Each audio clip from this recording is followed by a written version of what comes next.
Our games is coming Thursday. Triple header po tayo. We will have the first game of the Philippine Air Force going up against the Philippine Army. Then Navy takes on San Sebastian. And Perpetual takes on the Water Dragons of Maynilad. Triple header Thursday. Parang ano yan, hukbong sandatahan. Yung lahat na Pero maganda yan. Kung ano Alam mo, when this was safe envisioned... na safe tayo Alam mo, Bossy, when this was envisioned, a lot of people were saying, will it work? I think this is the birth of a completely new era in women's volleyball. Itong ginawa ng Shakey's Feeling ngayon. And this is what we really wanted to do ever since naman. To have a professional volleyball league. Well, at this point, commercial pa na.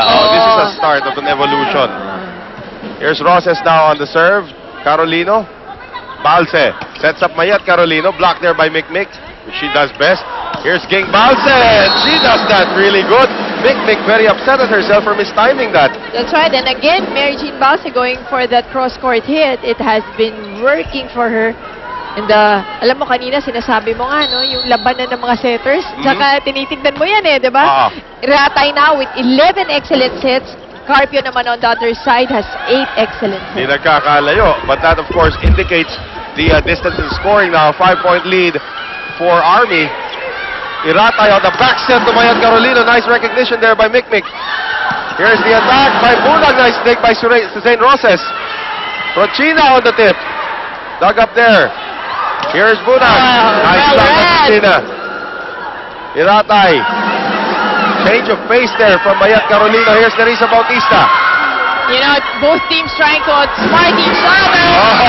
Bunag takes it off the block. Rochina just a little late in getting there. Of course, itong si Mayi Prochina used to be Mayi Molit. Kung maalala ng mga iba nating televiewers. And we have substitutions for the first time here as Mayat Carolino will sit down. Christina Salak sees her first action. And Rachel Ann Dakis, the guest player for Army, will see her first action replacing Ursi Ratay. So FEU for FEU yun. Yung nangyari doon. Ibang generation. Tama.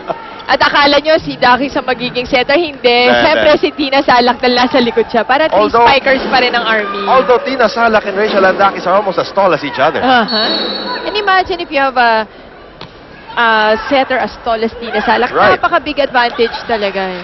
Dakis trying to make her presence felt, and she does. That is the first point. Rachel Ann Dakis still in a green uniform. Green and yellow pa rin. Oo nga. Pero ayaw Army. iwanan. Tina Salak will serve once again.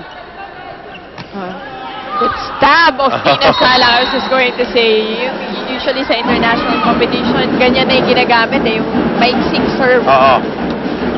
It's either that or nag-jump serve na talaga sila. Yung jump serve, di na nga rin masyado.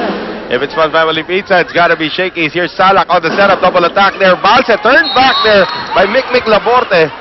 Off the timeout, tama-tama yung sinabi. Yung blocking nga naman nila, stay on, and they were patient on that last play. They get the point through the block. And that's a very tall front line. As we take a look at that play again, you got Cruzada, Laborte, and Prochina there in front.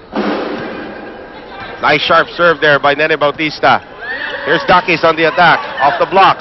Cruzada keeps it alive. Bautista is there. Cruzada will attack. Here's Salak now on the setup to Dakis. And a net violation will be called here against Prochina. Point goes to the Army. And they are up by 6 points right now. So that's instant offense para sa kupunan ng Army from Rachel Ann Dakis. That's right. Fresh legs. Right. Here's Laborte on that hook shot. Yan ang patented Mikmik Laborte. That's right. Rachel Ann wanting to do the same thing, but takes that away, and outside hit by Rachel Ann gives the Navy another point. It's just a 5-point lead, however. Pwede pa yung humabol. Itong Philippine Navy right here. Prochina. Torres. Here's Dakis on the attack, and Dakis goes, and that shot will go in. It was a check ball. A check has been called. Well, yes, and Navy was actually celebrating the point already, and Mikmik saying she never touched it. So Dakis with 3 quick points coming off the bench. Wait, alam mo, dapat, yung mga referees natin dito, itong mga older players na to, palaban nyo. Dapat maingat sa tawag. I will not be surprised to see a few warnings issued by our officials here. Here's Salak now going to Dakis. again, but Dakis will miss this time. That one looked like a check ball, but it did not. It was not called. Rachel, that was really a powerful hit, but went out. And Rachel Andakis, of course, now spending time with the national team as well. That's right. So, condition na condition po itong si Shell Dakis. Laborte, Dakis, Torres, goes to Michelle Carolino. Nice block by Suzanne Roses. Anticipated a strike by Roses. As you can see here, Michelle Carolino wanting to go. Ano siya, cross-court pa nga pero nabantayan ni Roses. Kandado. The lead is down to 4. Laborte. Again, varying her serve. Dakis reads it. Salak goes to Carolino. And Carolino cannot get that one across. That is 3 straight points now for Navy in the end game. 21-18. And also just 3 points down. 21-18. And here's Mikmik Laborte. Dakis. Salak. Michelle Carolino. Carpio has to attack. Oh, Joanne is one of the centers that can be a spiker at the same time. Right. Parang ano to Ruby De Leon. Right. Itong si Joanne Carpio. Look at the defense here provided by Suzanne Roses on single coverage that time, slamming the door on Rachel Andakis. 21-19. Dalawa na lang pong inahabol dito ng Navy. The lead was largest at 7. Salak in the air for Carolino. Joanna Botor Carpio, Cecil Cruzada. Dug up there by Bunag. Salak goes the other way to Dakis. Dakis off the block. Carpio back set Sue Roses. And there, but Sue Roses will miss the line. Sayang, she had a good idea. Nobody was there, pero alam mo, a little bit wide. Yeah, but this is still a very close first set. That's right.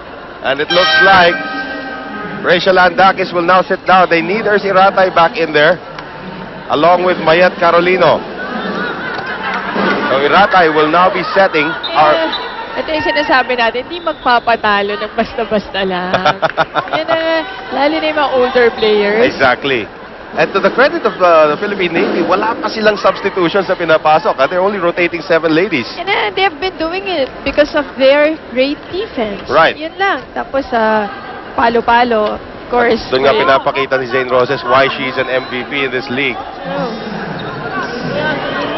So now Ersi Ratay to serve, protecting a 3-point lead here in set number 1. And a rotation violation will be called here. It looks like it will go against Army. Oh, and a bonus point goes now to the Philippine Navy. That happened because Michelle Carolino stepped out for a while, I think, to fix her hair.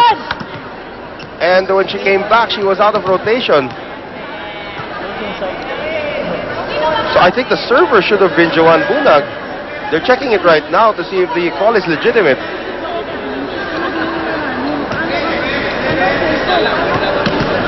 As our second referee, Philip Season, taking a look at the rotation here.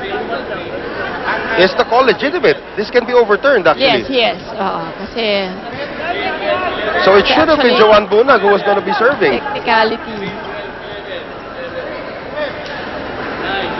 And Ersi Ratay is in front. Siguro nagka-diferensya when they went in. The substitutions, yes. Now Mayat Carolino is supposed to be a backliner. So the call is legitimate. So a point is awarded now to the Philippine Navy as Philip Season, our second referee, has made it official. So just a 2-point lead now. Well, it just means na kanina pa mali yung position because kaya nga nagkaroon ng substitution on that rotation kasi gusto mo si Ers nasa likod. Right. Diba? Because she's going to be the setter and you want a full front line. Yeah, but they fell one lady short on that rotation. Iratay tries to get it back. Here's Carpio to Roses again! And this is a defensive thrust of the Philippine Navy now coming in. Parang willpower na lang to ni Joanna Botor Carpio and Suzanne Roses that gave them... Pinalapit mo diba? Yun eh. It is just a 1-point lead now for the Philippine Army here. Set number 1 pa lang po tayo. Umabot ng 5 sets to, Here's the setup now for Nene Bautista. And a nice dig there. Carolino keeps it alive. Now free ball. Torres gets it across. See how Philippine Navy will get it. It up.